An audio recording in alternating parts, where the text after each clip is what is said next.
আসসালামু আলাইকুম, কেমন আছো সবাই? নতুন গ্রুপে স্বাগতম সবাইকে।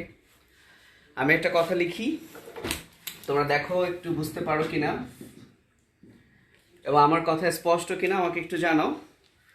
আজকে আমরা একদম নতুন একটা চ্যাপ্টার স্টার্ট করব নতুন গ্রুপে, এবং আজকের ভিডিওটা আমরা রাখবো কিছুদিন, বিকজ কয়েকজন আছে যারা এখনো এই গ্রুপে যুক্ত হতে পারেনি। তো আশা করি ফ্রেন্ডদেরকে মেনশন দাও যারা হয়তোবা জানে না যে এই গ্রুপে ক্লাস হচ্ছে। আর একটু আমাকে জানাও যে সব ক্লিয়ার কিনা, আমার কথা স্পষ্ট কিনা, আমার লেখা বোর্ডে যেটা লিখছি বুঝতে পারছো কিনা। এবং সবাইকে রিকোয়েস্ট করব হাসান স্যারের বই সাথে রেখে দাও, এবং হাসান স্যারের বইয়ের একদম শুরুতে উপক্রমণিকা আছে। তোমরা মানে একটা অধ্যায় শুরু হওয়ার আগেই আমি একটু তোমাদেরকে দেখাই। আর আজকের ক্লাসের শুরুতে ধন্যবাদ দিতে চাই আমার এক ছোট ভাই সৈকতকে, কারণ আমি গ্রামের বাসায় হঠাৎ আজকে ভোরে চলে আসছি, কিন্তু স্ট্যান্ড রেখে আসার কারণে সে হাত দিয়ে ধরে আছে আর কি। তো তাকে ধন্যবাদ। আচ্ছা দেখো, উপক্রমণিকায় ছেলেমেয়েরা, এই যে আমি তো উপক্রমণিকায় এই যে আমার বইয়ের 8 নম্বর পৃষ্ঠা, বেনথাম ও হুকারের শ্রেণীবিন্যাসের ছক, এরকম একটা ছক আছে। তো আমরা 6 নাম্বার চ্যাপ্টার শুরু করতে গেলে 6 নাম্বার চ্যাপ্টারটার নাম কি জানো? ব্রায়োফাইটা ও টেরিডোফাইটা। এই হচ্ছে 6 নাম্বার চ্যাপ্টারের নাম। তো 6 নাম্বার চ্যাপ্টার পড়তে গেলে টোটাল উদ্ভিদ জগৎ নিয়ে আমাদের একটু হালকা ধারণা থাকা উচিত। সো আমি রিকোয়েস্ট করছি সবাইকে, তোমরা তোমরা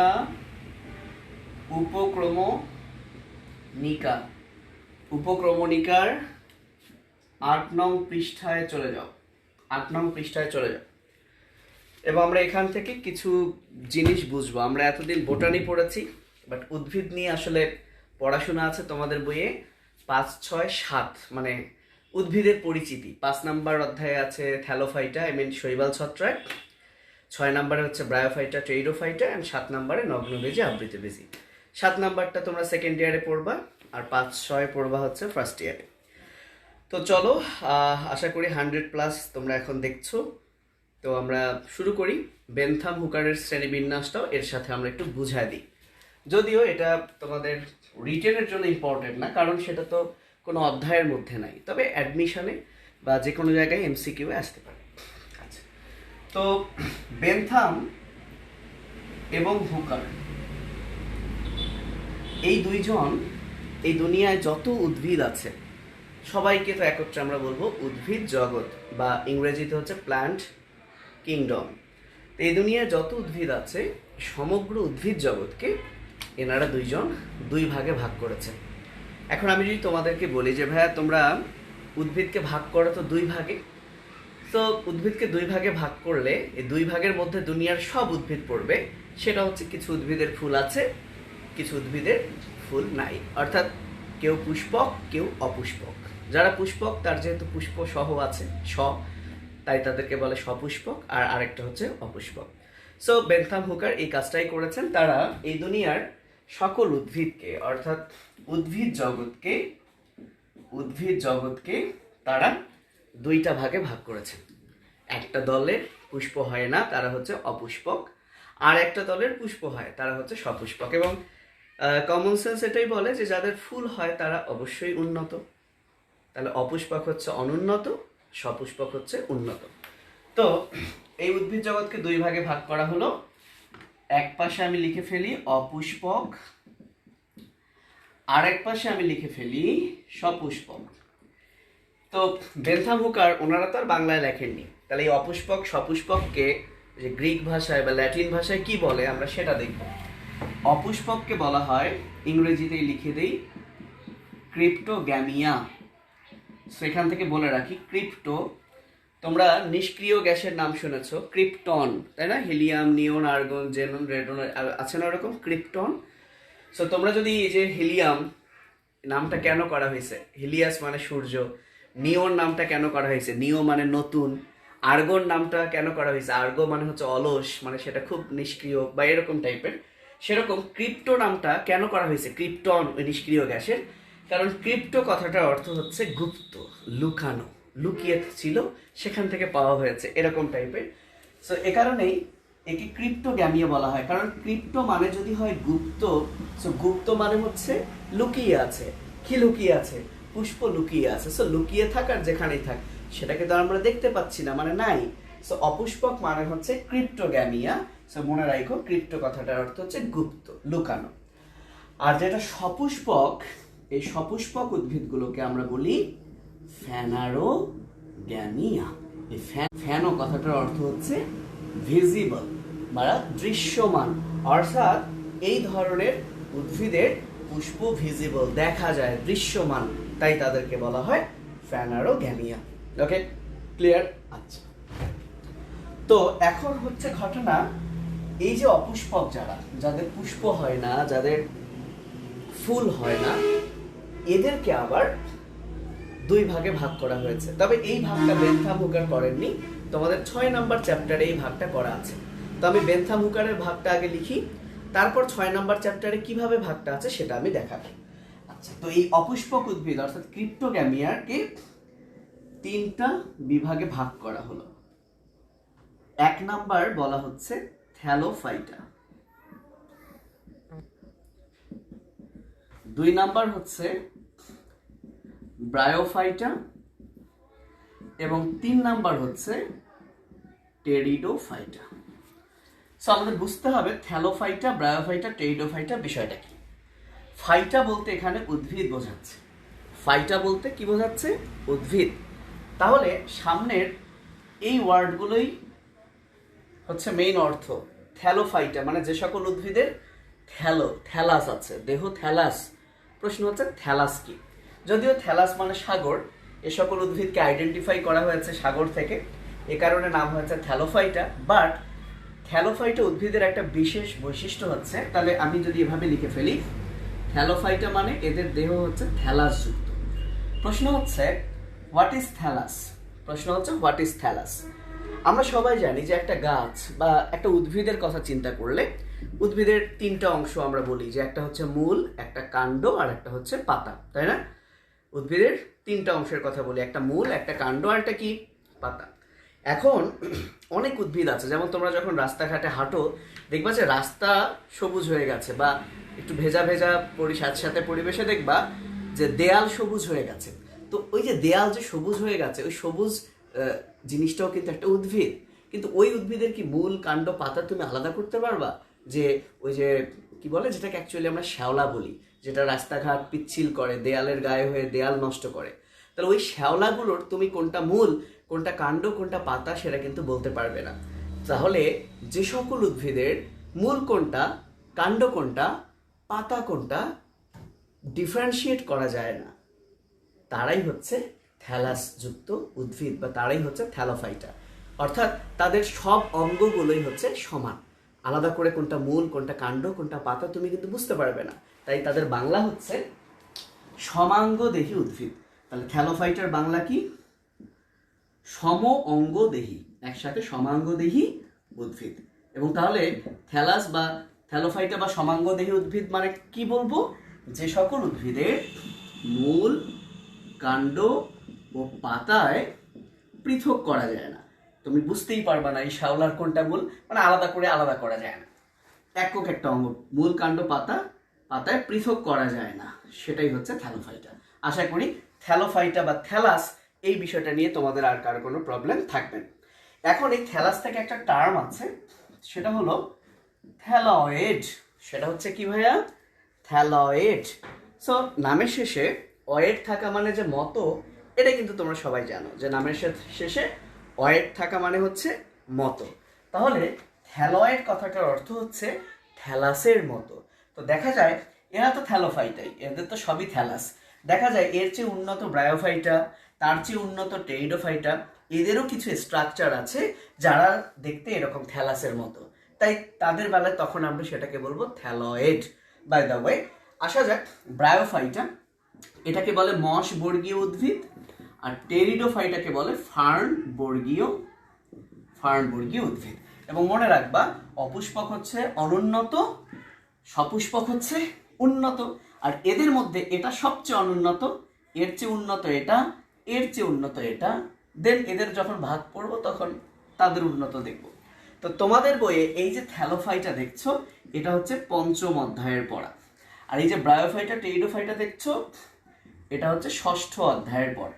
ঠিক আছে, তো পঞ্চম অধ্যায়ের নাম তো হলো শৈবাল ছত্রাক, এবং এক্স্যাক্টলি তাই এই যে থ্যালোফাইটা এরাই হচ্ছে শৈবাল আর ছত্রাক, অর্থাৎ শৈবাল ছত্রাকের মূল কাণ্ড পাতায় আলাদা করা যায় না। ঠিক আছে, এই হচ্ছে পঞ্চম অধ্যায়।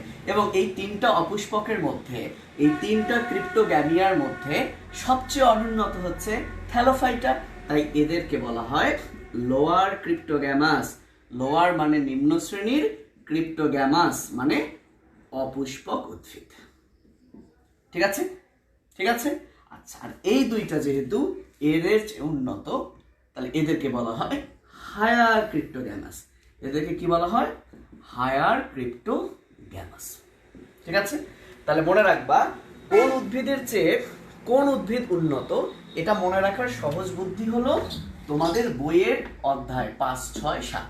5 অধ্যায়টা হচ্ছে শৈবাল ছত্রাক, 6 অধ্যায়টা হচ্ছে ব্রায়োফাইটা টেরিডোফাইটা, আর 7 অধ্যায় হচ্ছে নগ্নবীজি আবৃতবীজি। সব মনে রাখবা, এই এই হচ্ছে উন্নত, যত এদিকে যাবে তত উন্নত হবে। ঠিক আছে, আর আবৃতবীজির আবার দুইটা ভাগ আছে, একটা হলো একবীজপত্রী আর একটা হলো দ্বিবীজপত্রী। তাহলে এদের মধ্যে কে উন্নত? যত এদিকে যাবে, যেমন আমরা প্রথম অধ্যায়ে যখন প্রাণী বিজ্ঞান পড়েছি, বিভিন্ন পর্বে যত নিচের দিকে যাচ্ছে তত কি উন্নত হচ্ছে, ঠিক একই রকম ব্যাপার।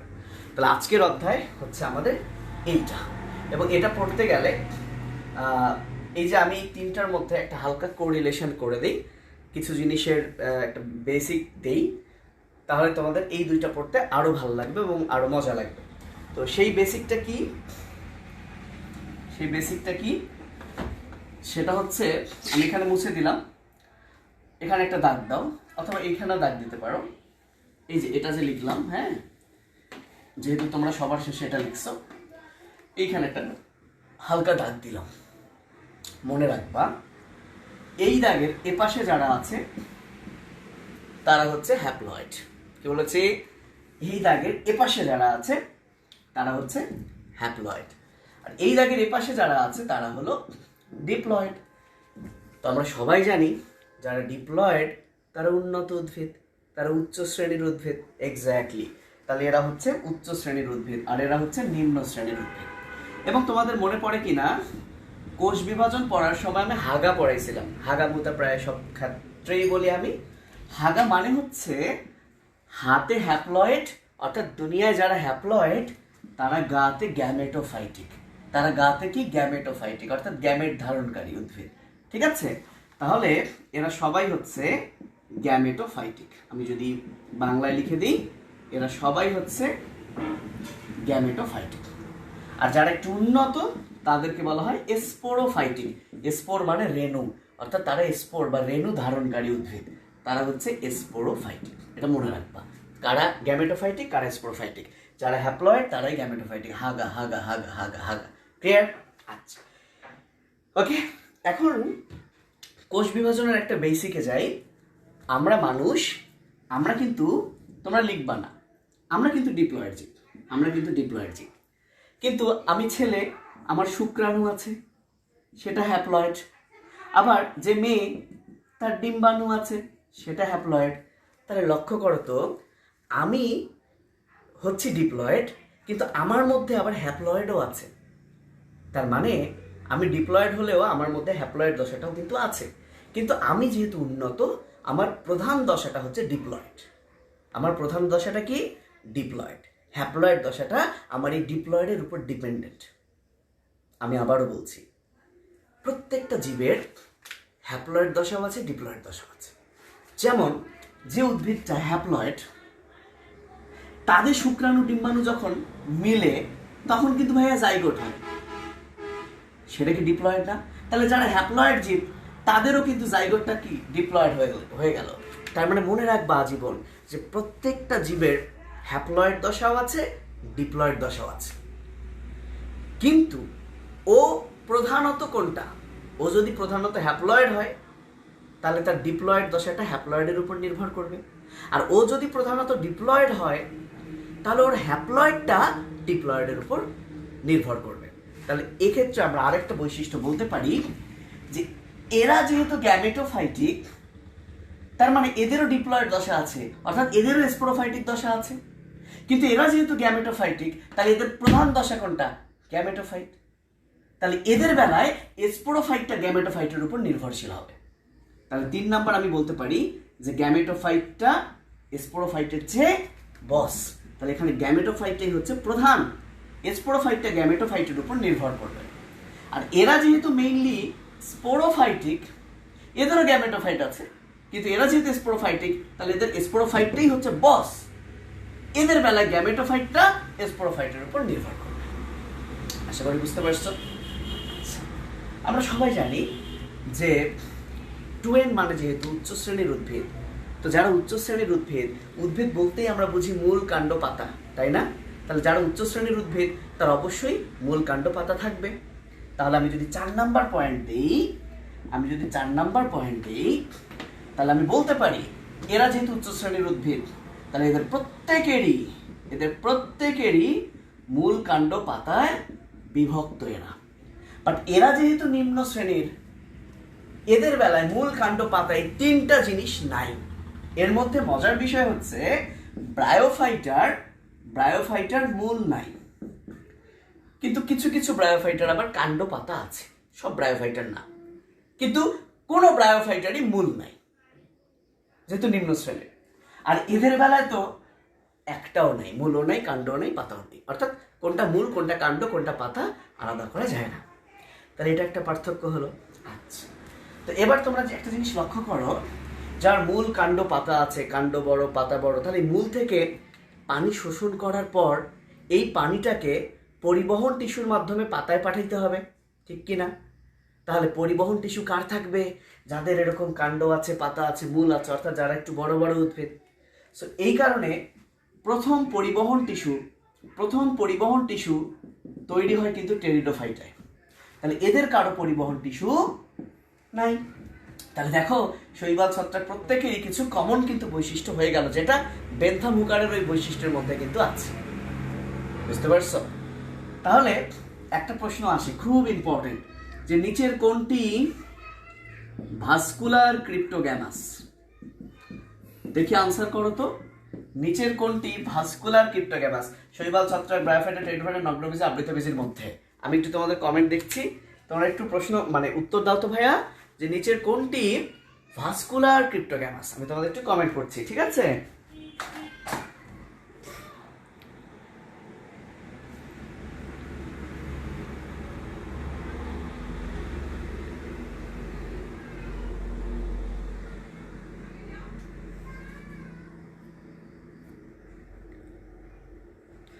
Very good Anindita, pteridophyta, exactly.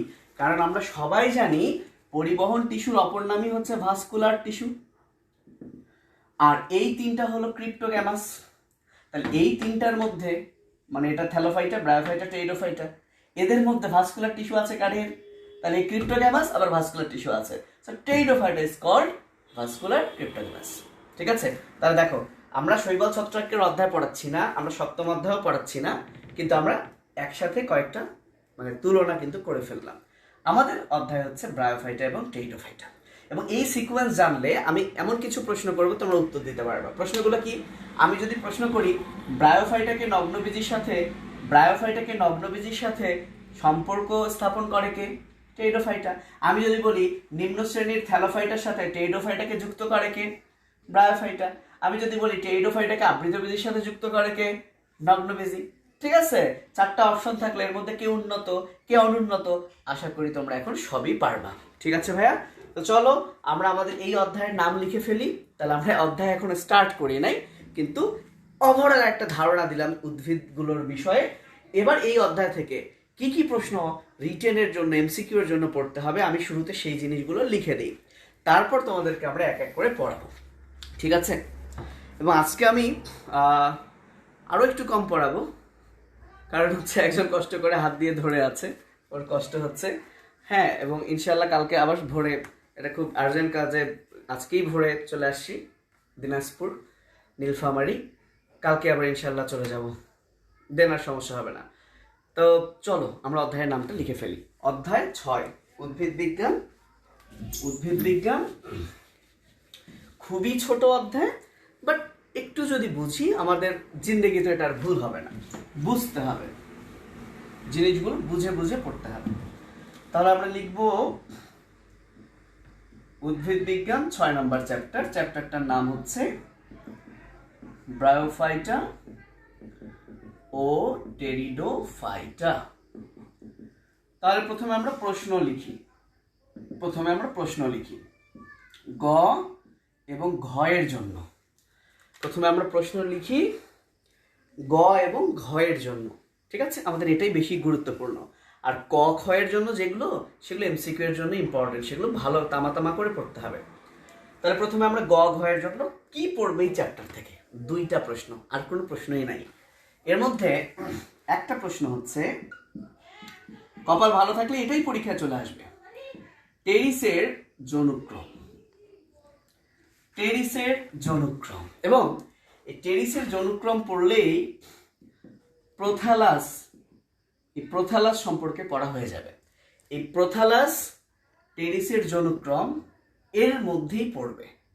এই দুইটাই হচ্ছে টেরিস থেকে, টেরিডোফাইটা থেকে পড়া, ঠিক আছে? আচ্ছা, আর ব্রায়োফাইটা থেকে রিটেনে একদমই কিছু আসে না, বাট তারপরেও যদি আমরা কেউ পড়ি, তাহলে ব্রায়োফাইটার একটা উদ্ভিদের নাম বলা আছে এখানে, রিক্সিয়া। তোমরা আবার রিক্সা ভাইব না, এই রিক্সিয়ার গঠনটা পড়তে চাইলে পড়তে পারি, কিন্তু এই একটা প্রশ্ন যদি এই অধ্যায় থেকে কেউ পড়ে 100% তার কম।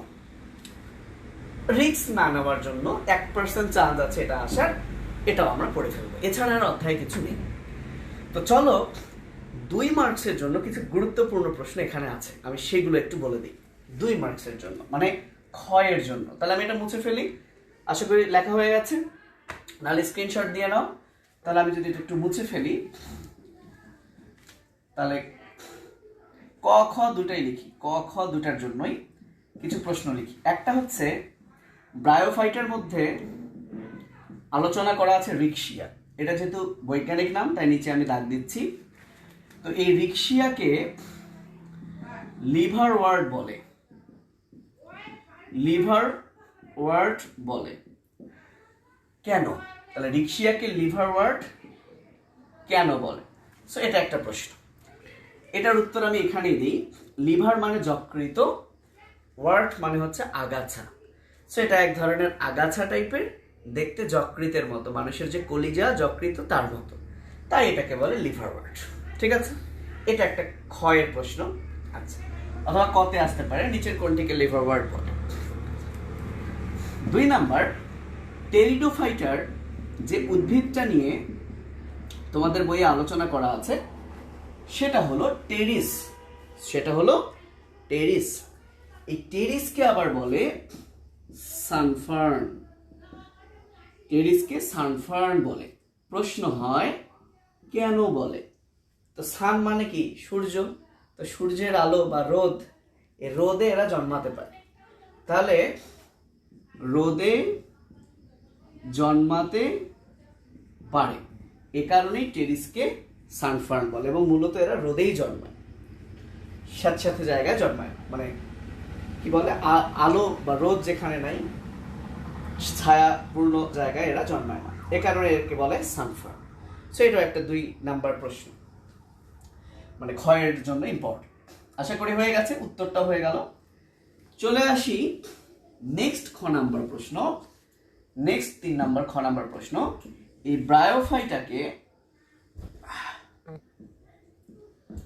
ব্রায়োফাইটাকে কেন উভচর উদ্ভিদ বলে? এটা আরেকটা প্রশ্ন। খ কে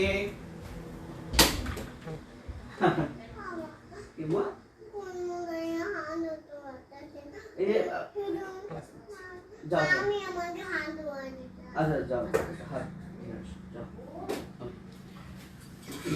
আচ্ছা, তাহলে আমরা সবাই জানি উভচর, যেমন ব্যাঙ উভচর। ব্যাঙকে কেন উভচর বলে? সে জলেও থাকে স্থলেও থাকে, তাই না? ওকে, তো কেন ব্রায়োফাইটাকে উভচর বলে? কারণ হচ্ছে 3-4টা কারণের মধ্যে একটা কারণ হচ্ছে এরা স্থলজ, মানে বাস করে হচ্ছে স্থলে, মাটিতে, কিন্তু এরা যখন নিষেক করবে, নিষেকের জন্য এদের পানির দরকার, তাহলে এ কারণে এরা হচ্ছে উভচর, অর্থাৎ এরা স্থলজ কিন্তু জননের জন্য, নিষেকের জন্য এদের পানির দরকার, পানির দরকার, তাই কিন্তু নিষেকের জন্য পানির প্রয়োজন। এই কারণে ব্রায়োফাইটাকে বলা হয় উভচর উদ্ভিদ। আমরা একটু পরে শেষ হয়ে যাবো, হ্যাঁ? আচ্ছা, তাড়াতাড়ি শেষ করো, ঠিক আছে। আচ্ছা, তাহলে হয়ে গেল।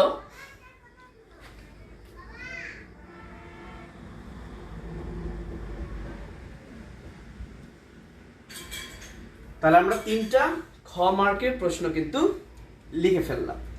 এইবার 4 নাম্বার যে প্রশ্ন আমি বলবো অনুধাবনমূলকের জন্য, লাস্ট প্রশ্ন এই অধ্যায় থেকে, সেটা হচ্ছে ব্রায়ো এবং টেরিডোফাইটার।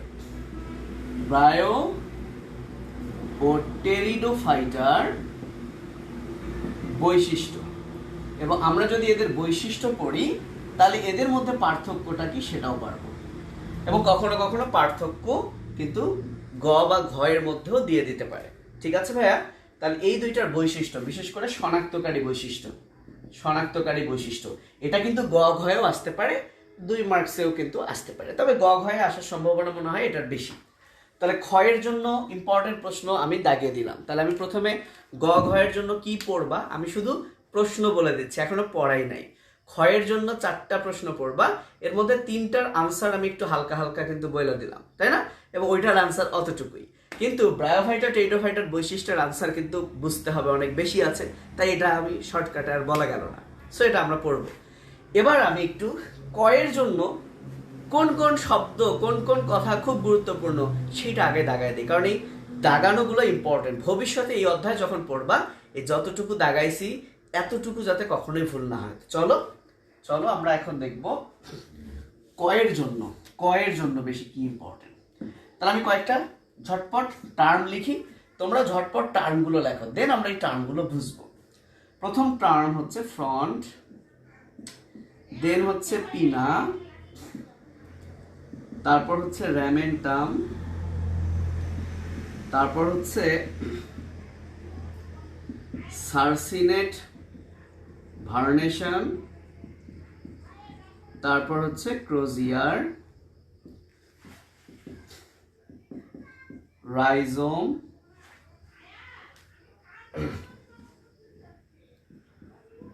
ফলস ইন্ডুসিয়াম, জনুক্রম। এগুলো কাকে বলে? এগুলো কয়ের জন্য কিন্তু খুব ইম্পর্টেন্ট। ঠিক আছে? তাহলে এই অধ্যায় থেকে কয়ের জন্য যে প্রশ্নগুলো বেশি বেশি পরীক্ষায় আসে সেগুলো হচ্ছে কিন্তু এই শব্দগুলো। তো আশা করি তোমরা তুলে ফেলছো, এখন আমরা এগুলো নিয়ে আলোচনা করব। ঠিক আছে? সো দেখি তোমাদের কমেন্ট কি অবস্থা, ঠিকঠাক দেখা যাচ্ছে কিনা। আয়াত পালায় গেছে ভাই, ভাইয়া। হ্যাঁ, ক্লাসটা আপাতত ডিলিট করবো না, দেখি কালকে, আজকে তো করবোই না, দেখে নিও।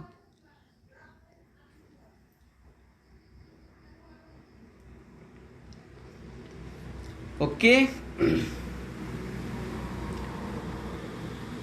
4-5 কি বললো?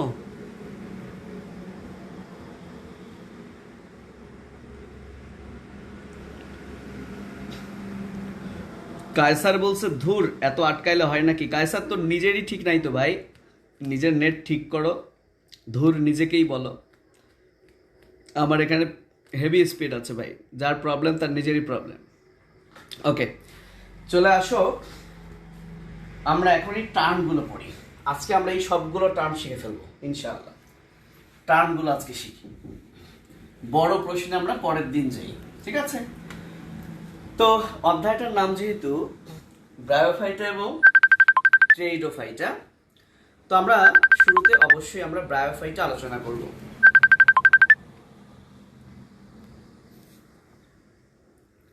হ্যাঁ, ক্যামেরাম্যান টেক লাভ, ক্যামেরাম্যানকে আসলে ভালোবাসা জানাতে হবে। তো শুরুতে আসি আমরা ব্রায়োফাইটাতে। তো ভাইয়া, ব্রায়োফাইটার যে উদ্ভিদটা নিয়ে আলোচনা করা আছে তার নাম হচ্ছে রিক্সিয়া। ব্রায়োফাইটার যে উদ্ভিদটা নিয়ে আলোচনা করা আছে তার নাম হচ্ছে রিক্সিয়া। তো এই রিক্সিয়া নিয়ে আমরা এখন আলোচনা করব। তো তোমাদের 6 নাম্বার চ্যাপ্টারের শুরুতে ব্রায়োফাইটার কিছু বৈশিষ্ট্য আছে দেখবা। তো আমরা প্রথমে যে উপক্রমণিকায় আলোচনাগুলো করলাম সেই আলোচনার মধ্যে ব্রায়োফাইটার কিছু বৈশিষ্ট্য হয়ে গেছে। ওকে, আর যেহেতু রিক্সিয়া একটা ব্রায়োফাইটার উদাহরণ, তাহলে আমরা যদি এখন রিক্সিয়ার গঠন বা বৈশিষ্ট্য পড়ি তাহলে দেখা যাবে এগুলোই হচ্ছে ব্রায়োফাইটার বাকি বৈশিষ্ট্যগুলো। তাই আমরা ব্রায়োফাইটার বাকি বৈশিষ্ট্যগুলো না পড়ে এখন চলো রিক্সিয়া নিয়ে আলোচনা করি। ওকে, তো রিক্সিয়াটা আমি লিখলাম। এখন আমি একটা লাইন লিখি, সেই লাইনটা তোমরা অবশ্যই টুকে রাখো সবাই। সেটা হচ্ছে ব্রায়োফাইটার 3টি শ্রেণী বিদ্যমান। অর্থাৎ ব্রায়োফাইটা এটা একটা বিভাগের নাম। থ্যালোফাইটা, ব্রায়োফাইটা, টেরিডোফাইটা, এটা হচ্ছে বিভাগ। বুঝলি, পড়ছো না? যেটাকে আমরা পর্ব বলি প্রাণীর বেলায়, জগৎ পর্ব, উদ্ভিদের বেলায় এই পর্বটাই হচ্ছে বিভাগ। তো এই ব্রায়োফাইটা বিভাগের 3টা শ্রেণী আছে। এর মধ্যে যেটা প্রথম শ্রেণী তার নাম হচ্ছে হেপাটিকি। 2 নাম্বার শ্রেণী হচ্ছে অ্যান্থোসেরোটি এবং 3 নাম্বার শ্রেণী হচ্ছে মাসাই। সিরিয়ালটা মনে রাখবা, হাম, HAM, হাম। সিকোয়েন্সটা ইম্পর্টেন্ট, কোনটা কয় নাম্বার সেটা যেহেতু লাগবে। তো আমরা সবাই জানি হেপাটো মানে হচ্ছে লিভার, কারণ লিভারের প্রদাহ হয়, সেটাকে আমরা বলি হেপাটাইটিস, রাইট? সেটাকে আমরা কি বলি? হেপাটাইটিস বলি। তাহলে লিভারের প্রদাহটা হচ্ছে হেপাটাইটিস, তাহলে হেপাটো মানে লিভার। তো যেহেতু আমরা রিক্সিয়াকে লিভার ওয়ার্ড বলি আর লিভার মানে হেপাটো, তাহলে মনে রাখবা রিক্সিয়া হচ্ছে হেপাটিকি। বলো, হেপাটিকি শ্রেণীর অন্তর্গত। ক্লিয়ার? এই বিষয়টা ক্লিয়ার? আর তোমরা শুনে থাকবা, আমি আজকেই বলেছি যে ব্রায়োফাইটা হচ্ছে মশ বর্গীয় উদ্ভিদ। কি বর্গীয় বলেছি? মশ। দেখো, মাসাই, এটাকে আবার মাস্কাই, মাস্কি, মাসখাই, মুস্কি, ভাই বোনা। আর অনেকেই ভুল করো, এই মাসাই এর নিচে আন্ডারলাইন দাও। কেন ভাই? এটা তোমার ভাই লাগে না অন্য কিছু? এটা না গণ না প্রজাতি, এটা একটা শ্রেণী। শ্রেণীর নিচে তো আন্ডারলাইন হয় না। তোমরা বায়োলজিতে ইংলিশ দেখলেই কেন জানি নিচে দাগাই দিতে চাও, এত দাগাবো না। সো এটা শ্রেণী। তাহলে এই যে মাসাই, এই মাসাইটাকে যদি আমি বাংলায় লিখি, মাসাই থেকেই কিন্তু মশ কথাটা আসছে। বুঝতে পারছো? এবং আমি সবসময় বলেছি যে যত নিচে বা ডানে তত উন্নত। তাহলে ব্রায়োফাইটার এই যে 3টা শ্রেণী তোমরা দেখছো, এই 3টা শ্রেণীর মধ্যে এটা সবচেয়ে অনুন্নত, যার একটা এক্সাম্পল নিয়ে আমরা পড়বো। এর চেয়ে উন্নত এটা, সবচেয়ে উন্নত হচ্ছে এটা। তাহলে ব্রায়োফাইটার সবচেয়ে উন্নত যেটা, তার নামেই তাকে বলা হয়েছে মশ বর্গীয় উদ্ভিদ। আমরা যখন ইন্টারমিডিয়েটে পড়তাম, আমাদের সময় এই মাসাই শ্রেণীর একটা এক্সাম্পল নিয়ে কিন্তু সেমি বারবুলা নিয়ে আমরা পড়তাম। তোমরা পড়ছো হেপাটিকির রিক্সিয়া নিয়ে। সো সেমি বারবুলা থেকে অনেক পড়া ছিল, তোমাদের কপাল ভালো, এই জন্য একবার জোরে সোরে আলহামদুলিল্লাহ বলো যে তোমাদের রিক্সিয়া পড়ানো হয়েছে খুবই অল্প। ঠিক আছে? আচ্ছা, তাহলে আশা করি রিক্সিয়া কোন শ্রেণীর অন্তর্গত সেটা তোমরা বুঝে গেছো। এইবার আমরা এই রিক্সিয়া নিয়ে একটু পড়াশোনা করব। তো আমি যদি রিক্সিয়াকে একটু আঁকার চেষ্টা করি, এই হচ্ছে একটা রিক্সিয়া, জাস্ট এটা একটা রিক্সিয়া। এবং কোনো স্টুডেন্ট যদি জাস্ট জানে যে এটা একটা রিক্সিয়া, তাহলে রিক্সিয়ার গঠন, বিশেষ করে বাহ্যিক গঠন, তার জিন্দেগিতেও ভুল হবে না। তাহলে হেডলাইন হচ্ছে রিকশিয়ার বাহ্যিক গঠন। আমরা রিকশিয়া পড়ছি, আমরা প্রথমে দেখে নিলাম যে রিকশিয়া কোন শ্রেণীর। রিকশিয়া হচ্ছে হেপাটিক শ্রেণীর। আর হেপাটিক শ্রেণীর, হেপাটো মানে লিভার, এবং সে দেখতে লিভারের মতো, হেপাটোর মতো দেখেই সে হেপাটিক শ্রেণীর, এবং তাকে লিভার ওয়ার্ড বলা হয়। কেন? যকৃতের মতো দেখতে তাই। এখন আমরা বাহ্যিক গঠন দেখব, এবং বাহ্যিক গঠনটা খুব ইজিলি আমরা মনে রাখতে পারবো যদি আমরা এই চিত্রটা শুধু মাথায় রাখতে পারি। তো শুরুতেই আসি, যেহেতু আমরা একটা টান দিয়েছিলাম, মনে পড়ে? এই লাইনের এপাশে সবাই হ্যাপ্লয়েড, এপাশে সবাই ডিপ্লয়েড, মনে পড়ে? অবশ্যই মনে পড়ার কথা। তাহলে রিকশিয়া এরা হচ্ছে হ্যাপ্লয়েড। হ্যাপ্লয়েড 2 নাম্বার, তাহলে এটা গ্যামেটোফাইটিক, কারণ হাগা হাগা হাগা হাগা হাগা হাগা, গ্যামেটোফাইটিক। হয়ে গেল, হয়ে গেল। তাহলে 1 হলো, 2 হলো। 3 নাম্বার, তাহলে এদের যেহেতু মূল কাণ্ড পাতা আলাদা করা যায় না, তাহলে এরাও থ্যালাসের মতো, তাহলে এরা থ্যালয়েড। সো এদের বেলায় আমরা থ্যালয়েড বলতে পারি, থ্যালাসের মতো দেহ। থ্যালাস মানে যে সকল উদ্ভিদের মূল কাণ্ড পাতা নেই, তাহলে এদেরও কিন্তু মূল কাণ্ড পাতা নাই, তাহলে এরা হচ্ছে থ্যালয়েড। 4 নাম্বার, খুব খেয়াল, এটা হচ্ছে অগ্রভাগ, এটা হচ্ছে অগ্রভাগ। এবং মজার বিষয়, অগ্রভাগের আগে আসি, এটা তো একটা উদ্ভিদ, তাহলে এটা সবুজ। এবং উদ্ভিদ তো ভাইয়া দাঁড়ায় থাকে এরকম, মূল দিয়ে মাটির সাথে আঁকড়ে থাকে, উদ্ভিদ তো দাঁড়ায় থাকে এরকম, কিন্তু এরা শুয়ে আছে, তাই আমরা বলবো শায়িত। শায়িত মানে কি? এরা শুয়ে আছে। তো যেহেতু এটা চ্যাপ্টা, চ্যাপ্টা শুয়ে আছে, তো যদি কোনো উদ্ভিদ শুয়ে থাকে, মনে করো আমার এই হাতটা মাটি, এই মাটির উপর একটা উদ্ভিদ শুয়ে আছে, তাহলে কমন সেন্স হচ্ছে এটাই, এই উদ্ভিদটার যে সারফেসটা মাটির সাথে লাগানো আছে, সেই সারফেস আর উপরের সারফেস কখনোই একরকম হবে না, ফলে এদের দুইটা পিঠ ডিফারেন্ট হবে। এটাকে বলে বিষম বা অসম পৃষ্ঠ। তাহলে তাহলে 6 নাম্বার হচ্ছে বিষম পৃষ্ঠ। তাহলে এই দেখো 6টা বৈশিষ্ট্য কিন্তু রিকশিয়ার হয়ে গেল। এবার আমরা দেখে দেখে কি পড়ব? আমরা দেখছি যে এর অগ্রভাগে 2টা খাঁজ আছে, তাহলে দ্বি মানে 2, অগ্র মানে অগ্রে, তাহলে দ্বি প্লাস অগ্র, এটা একসাথে করলে হয় দ্যাগ্র। এটাকে একসাথে কি করলে হয়? দ্যাগ্র। তো প্রথমে আমি যেটা বলতে চাই যে দেখো এই যে জায়গাটা ভাইয়া, এই যে জায়গাটা, এইটা হচ্ছে খাঁজ, আর এই 2টা হচ্ছে শাখা। তাহলে অগ্রে 2টা শাখা, 2টা শাখা, আবার এটা একটা শাখা, এটা একটা শাখা, 2টা শাখা, সো এটাকে বলে দ্যাগ্র শাখা বিশিষ্ট। তাহলে 7 নাম্বার পয়েন্ট কি? এরা দ্যাগ্র শাখা বিশিষ্ট। দ্যাগ্র মানে এদের অগ্রে 2টা শাখা। এদের অগ্রে কটা শাখা? 2টা শাখা, এবং অগ্রে একটা খাঁজ আছে। তাহলে নাম্বার 8, অগ্রস্থ খাঁজ বিদ্যমান। অ্যাপেক্স মানে কি? শীর্ষ। এই অগ্রস্থ খাঁজের ইংরেজি হচ্ছে অ্যাপিক্যাল, মানে অগ্রস্থ।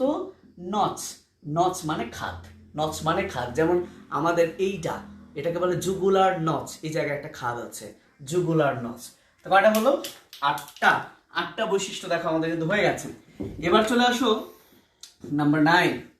নাম্বার 9, লক্ষ্য করো এই যে যেখানে খাঁজ, সেখান থেকে মাঝ বরাবর এরকম একটা শিরা। ধরো এটা যদি ভাইয়া গাছের পাতা হয়, পাতার এগুলো হচ্ছে মধ্য শিরা, শিরা শিরা শিরা, এগুলো হচ্ছে শিরা, মধ্য শিরা।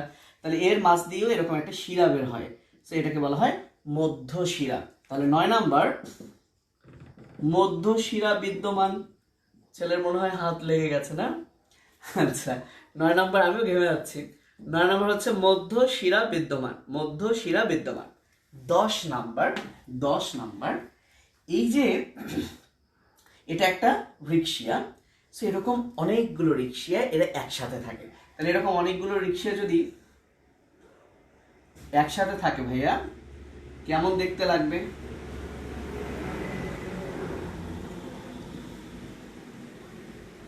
এরকম লাগবে দেখতে, এবং দেখতে একটা গোলাপের পাপড়ির মতো লাগছে। সো রোজ মানে গোলাপ, সেই রোজ থেকে নাম হয়েছে নাম্বার 10 রোজেট। রোজেট, তাহলে রোজেট মানে হচ্ছে গোলাপের পাপড়ির মতো লাগছে, গোলাপের পাপড়ির মতো। তাহলে একটা রিকশিয়াকে কখনোই রোজেট বলা যাবে না।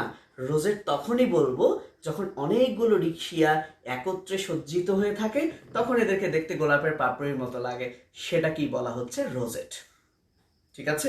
তাহলে দেখো বাহ্যিক গঠন সম্পর্কে আমরা এই 10টা কথা ইনশাআল্লাহ বলতে পারবো। পারবো না? অবশ্যই পারবো। এই 10টা কথা আমরা এখন সবাই পারবো বলতে।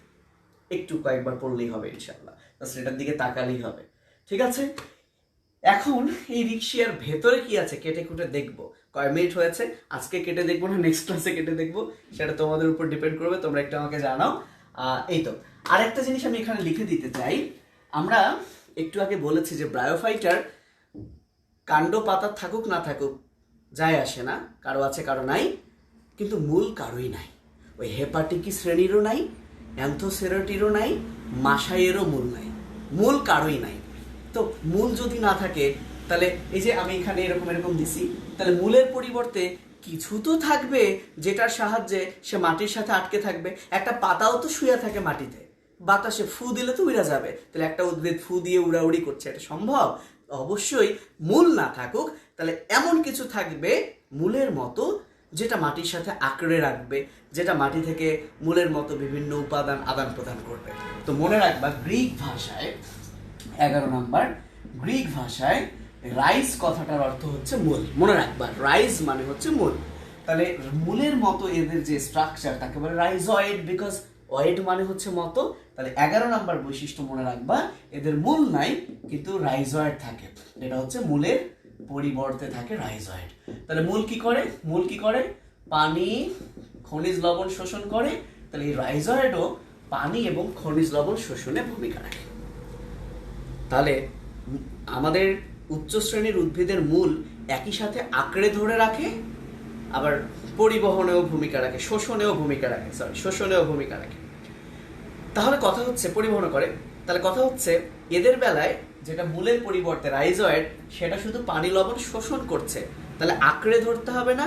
লাস্ট ওয়ান, নাম্বার 12, এদের আঁকড়ে ধরার জন্য যেটা থাকে সেটা হলো স্কেল, বা যেটাকে আমরা বাংলায় বলি শল্ক, সেটাও এই রাইজয়েডের পাশেই থাকে।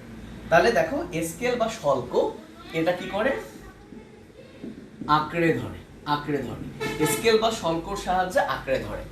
মনে রাখবা স্কেল হচ্ছে বহুকোষী, স্কেল হচ্ছে বহুকোষী, এককোষী না, বহুকোষী। আর রাইজয়েড হচ্ছে এককোষী। তবে এই রাইজয়েড আবার এন্ডোপ্লাজমিক রেটিকুলামের মতো, এটা দুই ধরনের, মসৃণ আছে, অমসৃণ আছে, কিন্তু রাইজয়েড এককোষী। তো এটা তোমাদের পরীক্ষায় আসবে কিভাবে। মনে করো এটা একটা রিক্সিয়ার প্রস্থচ্ছেদ, নিচে এরকম করে টান দেওয়া থাকলো, এটা হচ্ছে এ, এটা হচ্ছে বি। বললো এ কি বি কি, তাহলে এই দুইটাই হচ্ছে মূলের মতো। এর মধ্যে বি হচ্ছে দেখো বহুকোষী, তাহলে এটা স্কেল বা স্বল্প, আর এ হচ্ছে এককোষী, তাহলে এটা হচ্ছে রাইজয়েড। এখন এর গায়ে যদি এরকম দানা দিয়ে দেয়, তাহলে দানা দিলে এটা খসখসে হয়ে যাবে, অমসৃণ। দানা না থাকলে এটা হচ্ছে মসৃণ। তবে মসৃণ অমসৃণের ডিফারেন্সিয়েট করতে দেয় না। তো এই হচ্ছে রিক্সিয়ার বাহ্যিক গঠন। তো তোমরা এই প্রথম দিকের উপক্রমণিকা, তারপরে একটা কনসেপ্ট, এবং ব্রায়োফাইটার রিক্সিয়ার অভ্যন্তরীণ গঠন এবং বৈশিষ্ট্য বাকি আছে। তোমরা নিজেই দেখবা যে বইয়ে আর কিছু নাই, এমনকি অভ্যন্তরীণ গঠনেরও এই মধ্যে রাইজয়েড, স্কেল এগুলো আছে। তোমরা একবার রিডিং দাও, নেক্সট ক্লাসে ব্রায়োফাইটা এমনিতেই শেষ হয়ে যাবে। তো আজকে আর না পড়াই, এতটুকু একটু মাথায় নাও ইনশাআল্লাহ। ভালো থাকো। কি বলো? এবার আমি একটু ক্যামেরাম্যান হই, তোমাদের কমেন্টগুলো পড়ি। ধন্যবাদ সৈকত, তুমি চলে যাও। তোমরা একটু আমাকে জানাও কি অবস্থা। রোজেট, ঠিক আছে, টাটা, গুড বাই। কয় মিনিট হয়েছে? 44 মিনিট, মেলা হয়েছে। আল্লাহু আকবার। ঠিক আছে, আল্লাহ হাফেজ।